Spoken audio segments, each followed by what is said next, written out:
Once upon a time, there was an organic, all-knowing, sentient computer in every organisation. It knew how to book a meeting room, recall telephone numbers from memory, or let you know that A4 paper is in the second drawer down, not the first. They were often called Debbie or Tom. But remote working and a rapid turnover of staff brought about the termination of Tom and the demise of Debbie. So what's next? Google Home in the office? Well, not unless we just need a kitchen timer.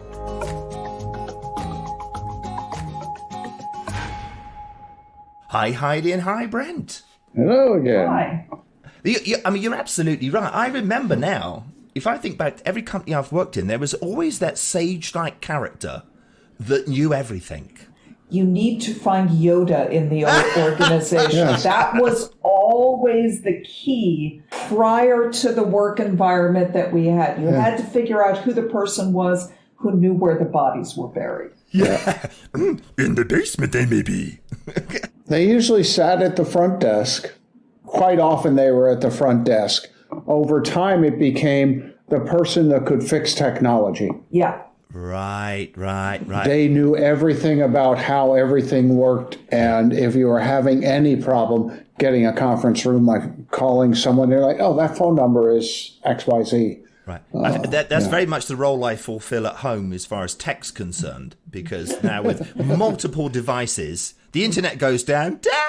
And I'm not the internet provider.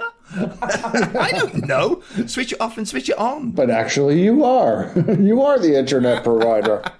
So why don't they exist anymore then? I'm doing some fascinating work with a client at the moment that started off actually quite tedious until I really figured out what the task was. And in that old office environment, we used to physically walk into the office. And that's why you would figure out what's the right person to ask here. How do I solve this? Yeah. And what I realized is because offices are completely virtual, you almost have to imagine the office like a virtual reality game. Right, I do need a headset for this episode. Yeah, you might actually need a headset. It's really interesting.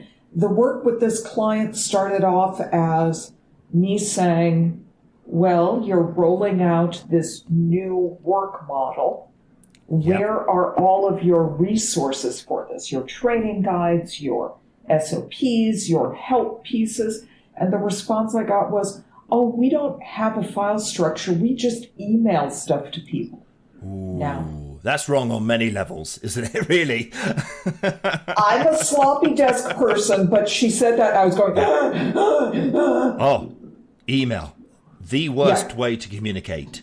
Yes, the worst way to manage your It's right up there with SharePoint. Yeah. Let's archive our media assets using email. Yeah. So I had a crisis, and then I realized that there is one thing. This organization is full of employees who don't even have access to one single server. Right. Many of them are attached to different servers, and here's the very 2020 piece of it, they all work remote. They might come into the office once or twice a month. Otherwise, they're out working in the community and doing all of these things. So they have a fully non-office-based culture. And what I realized was they need a common file structure that almost functions like a video game. Right. So what we're saying here is we're not going to have that sage-like character anymore that's been there 30 years because they really don't exist. Yeah. But Yoda needs to be replaced by a solid process backed up with IT. Yeah, and I think there are ways to do it. And we've been throwing around the idea and the thought of gamifying knowledge in an organization, because you have younger employees coming in that are more used to interacting with technology in a different way than me and you go and look for a file on a drive somewhere and we can figure out where it is. Yeah. How do you change that knowledge base to be more adaptable to the individuals that are using it? I don't think it's a chat bot because chatbots right now currently don't learn. Yeah. They're really not all that AI useful. No, they are terrible. At some point, AI will become better where you'll be able to type or ask a question. Yes. And the system will say, I've heard that question before. Here's how I answered it last time. And that seemed to be acceptable. So maybe this will work for you. Because it's collecting that information. Yeah. But gamifying knowledge somehow so that people have access to it when they need it and where they need it. Yeah, I could see a home menu looking very much like what you would see on a Minecraft page, where it's all menus. Yeah. My son and daughter both have the VR headsets. And, you know, you look around, you can select menus, you can pull boxes out. I mean, that whole idea of files, I guess, will seem quite old and novel to their generation. It's like, why am I looking on Z? What does Z mean? What does that even mean? Yeah. It's really interesting because from a culture standpoint, average employee who's working in this remote capacity is around 30 to 35 years old. So very much the digital native. They play video games and they have no interest, zero interest in business type things, in air quotes. And business type things would be the client files, the procedure, the SOP. All of that for them is wah, wah. Yeah, absolutely. Yeah. The language of the office is pretty... It doesn't relate to them at all. So we've been working on creating a structure that feels like when you come into it, one of those character journey games where you go, okay. Ooh, like The Hobbit. That type of thing where you go, okay, to pass my first phase gate, I need to collect a rock, a flower, and a cupcake, or whatever it is in the game. So that it really feels like they know where to go to collect the tools to get through that phase gate. And it's framing information in a way that when you reverse into it, all of a sudden you've created a digital office. Yeah, I really like that. It seems far more plausible than what Facebook is doing, creating this virtual world in which we exist as cartoon characters interacting. Oh my word. I'm sorry. Yes. Oh my word. There's the level that I would also put to that for, I'm happy to gamify this so that it relates to employees' thought structure. Yeah. Because for leadership, that lowers the amount of time that they have to answer questions. If there's self-accessible things that relate to the mind maps of the employee, that's a win. I'm not creating cartoon characters. It's work.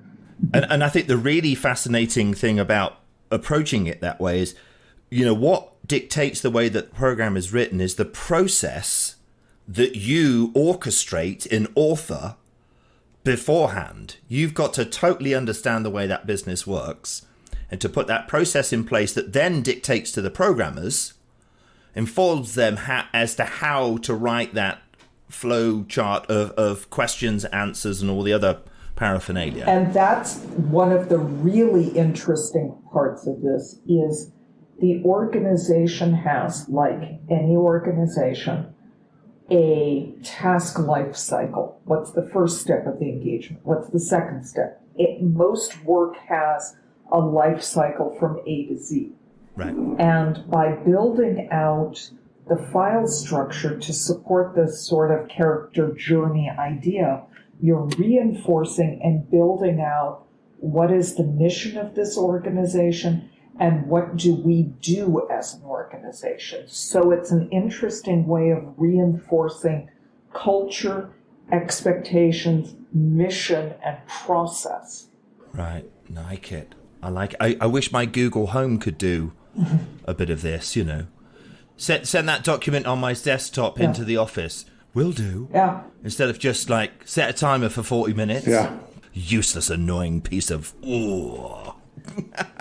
But can't that avatar be Yoda? Yoda can't go yet. It would be nice. Yeah. And where I see this is this isn't an end goal. With anything in technology at this point, if it lasts 3 years before it's irrelevant, you're lucky. Right. But what I see it as a precursor is remote offices and virtual offices are the thing of the future. Right. So if you look at those value statements from the old in-person office, who was the Yoda? What did you get from being in the office? Yeah.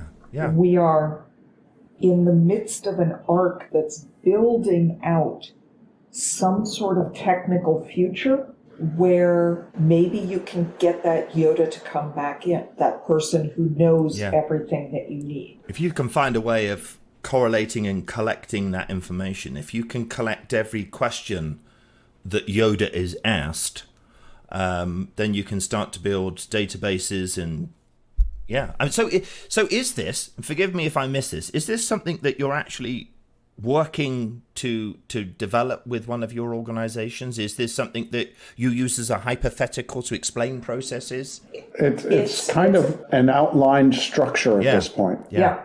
It's something that it's current work, and it's sort of testing it to see how far can we get with it. Yeah. Oh, it's really exciting. Because I am a geek, so it is giving me a bit of a nerdgasm. Yeah. It has a lot of, when you really start futuring and you say, so we're going to need a brick and mortar virtual office. Yeah. What do the bits and bytes look like of a brick and mortar virtual office? And how do you, you're not going to have the bean bags of Silicon Valley, the bean bag chairs. You're not going to have that. But how do you express that through the digital reality of the remote office? It's an interesting future space. And giving a bit of a personal touch to that interaction with the server, because connecting to a server remotely, as so many of us are doing, is not a pleasant experience. It's all, URLs and DNS and it's to sort of log into a Minecraft type interface or to talk to some sort of artificial intelligence eventually down the road. Much better way of doing it. It's an interesting future. I'm very impressed. Put me down on the beta test, please. Or is it beta? Or could it be a tomato or a tomato? Urinal. Let's call the whole thing off. No, let's not, because Yoda wants to know. What do we have next week, Heidi? Next steps. Okay. Next steps. That's where we're going next. Which, of course, I know the answer if I ask for more detail, so why bother? See you next week, we may. Bye, Yoda. We shall see you next week, Yoda. May the force be with you.